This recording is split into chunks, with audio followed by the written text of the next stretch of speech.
Okay, stand with me. What was the first thing? Speech. Second thing? Conduct. Third thing? Love. Okay, you need to hug your friend like that. Okay, or hug yourself. That's love. Now, the next thing is called faith. Let me tell you what faith is. A few years ago, I went rock climbing. Anyone done rock climbing before? Okay. Oh, great. Wonderful. Oh, wow. No, the artificial one doesn't count. I mean a real one, like steep. Anyone done that? Real, for real. Okay, one hand over there, 2 hands or so, nothing here. Okay, we need to save this side. Now, I'm not an experienced rock climber at all, so one of my friends happened to be a medical doctor, took me and says, let's go rock climbing. I don't know if you've seen rock climbers, what they do. They don't find a nice rock to climb, They find this mean thing, And sometimes the rock goes like this, over you, and he wants you to climb like that, and then over, and you keep going. So we're one of those kind of rocks we're climbing, and he's showing me how to do it. You throw your rope up, and then on the end of the rope is some gadget that looks like a claw, and it needs to hang onto something. And then when it latches onto something, you pull it, like jerk it, so that it tightens, and then that means it's now safe too. Hey. So we climbing, I'm getting the hang of it, I throw this thing, it latches onto something, and we way up climbing. I look down, houses are now looking like matchboxes, tiny. We are way up, close to Jesus. So I throw this thing up, and then I jack it, and it feels like it's tight. As I start to heave myself up, it moves. And I'm thinking, no. And then I look down to see if anything happens, where would I land? Because you got to worry about that, because you can't fly, right? Some of you lie, I believe I can fly. No, you can't. Don't even try. So I was stuck up there. I don't know if you ever get a feeling where you get scared and your knees get cold and they start to shake, but you're sweating, but they're cold. So I'm stuck now in the middle of nowhere. My friend is on the other side and he's saying, what's wrong? I said, that thing moved. He says, yeah, it moved because it was insecure. Now it's secure. So trust the rope and climb. I'm thinking, no. And he says to me something else. He says, you know what? I can't come there to help you. You need to trust the rope. That's the only way up. In fact, it is the only way down as well. So to help me, because he was not a deep friend, he leaves me there. He climbed and left me there. And then I thought, okay, do I cry now? Do I pray? He left me there. Eventually I decided, okay, if I fall, I fall. He's a medical doctor, maybe he will revive me, I don't know. So I heaved myself, the rope stayed in place, and I did it again, it stayed in place, and then suddenly. So what is faith? Faith is this. Go like this, it's like a rope. That you trust. Why? It won't break. That's faith. Trust. Okay, take your seats.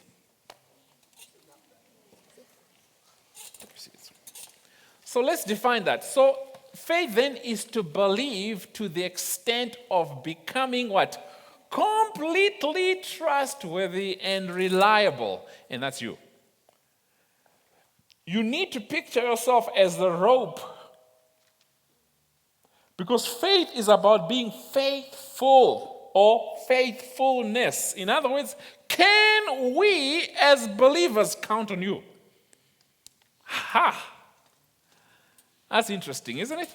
Can we count on you? Can we say you are a reliable young person, hence you can be trusted by the community of believers? That's what faith is. So that's what we need to process today. True faith makes you trustworthy through what? Consistency in what? In daring action and unwavering enthusiasm. You know, up to now, when I see a rope like the one I was using for rope climbing, I say, this is good stuff. I don't have to question its authenticity, and no, this is a good rope. Why? It saved my life. I did. So I can say, that's a good rope. So every time I go shopping for a piece of rope, I look for just that type. Why? It can be trusted. I can count on it. I can count on it. Now, there are things I can't count on. Why? They let me down. Big time. Big time. I once bought a ring for my wife from a very nice shop. And then she was doing the dishes. It was like the ring was left in the dishes because all the gold went there. Why? It was fake. So I thought, good idea. I should buy a fake ring every year, and just be, no. Here's my point. There are so many Christians who are fake. Why? They are not faithful. They cannot be trusted. And that's what we want to change today. Look at 2 Timothy 2 verse 2. It says, all things you have heard me say in the presence of many witnesses. What must you do? Entrust who? Reliable. Reliable. That is the condition. That is the condition. If there are good things, good things that you need to pass on, you pass them on to reliable people. I have a car, and it has 4 wheels and an engine, and I drive it, takes me around. But once in a while, I have one of my siblings who come and say, Can I borrow your car? What's my response? You say, what for? No. I look at, how did he bring the car back the last time he borrowed it? Do you get it? Now, there's some people who use your car, when they bring it back, it has no fuel. When you gave them, it was full. And you're like, used up all my fuel and they bring an empty car. You won't even make it to the gas station, but they give it back to you. One day, as it is in some of our weddings, some people ask to use your car, and then you say, oh, yeah, sure, it's a wedding, let's help the brother who is challenged, with a... Yeah, so you give your car. So one day we're having lunch at a wedding, and then I see the cars coming back, from the pictures. They come back and the cars dance. Have you seen cars do that? The cars are going like, I'm like, my car can dance. I didn't know that.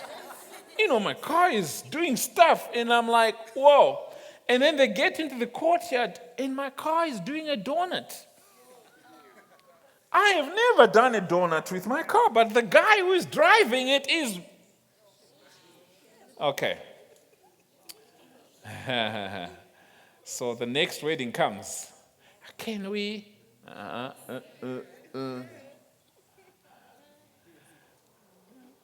Well, here's what God is doing. He's looking at you and asking, can I trust you with what I'm doing? Why? God has to risk his purposes on you. He has to. Why?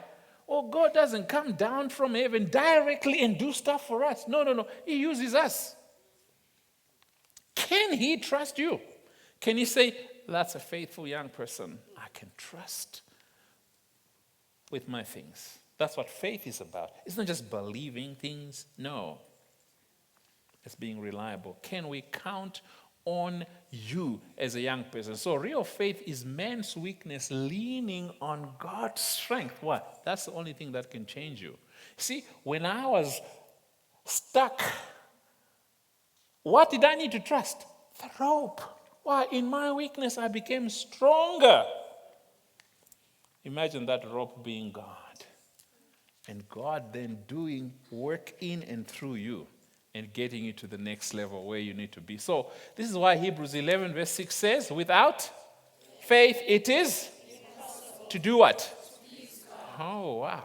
Why? Because anyone who comes to him must believe that he exists. And then, does that make sense now? You see, you need to trust God,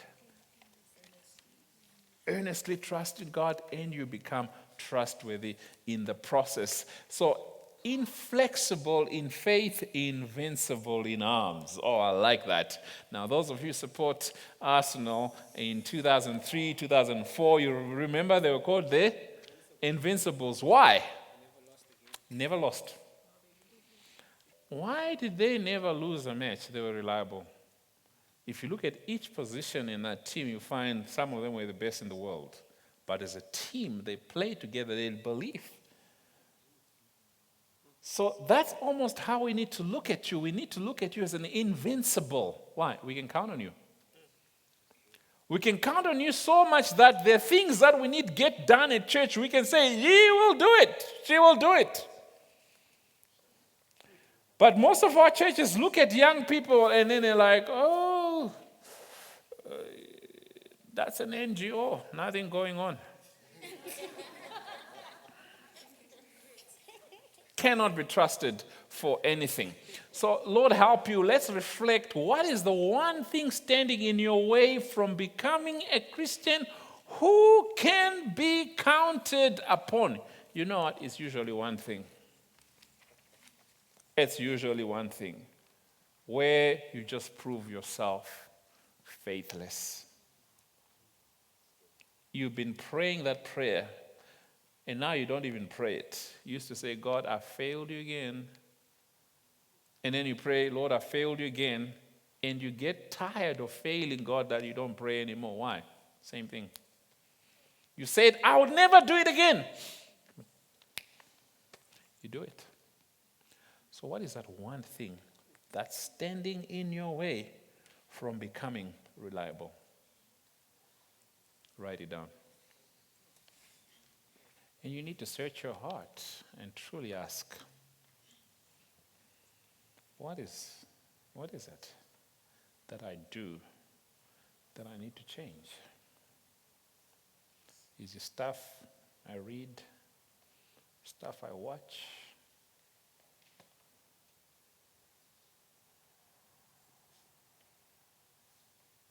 Stuff I do when nobody's watching? Maybe with something as simple as I don't even attend church faithfully.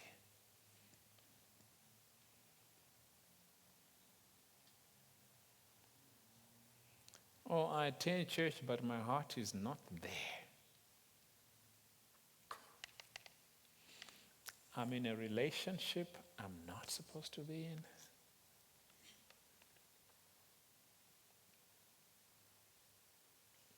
I take things that are not mine.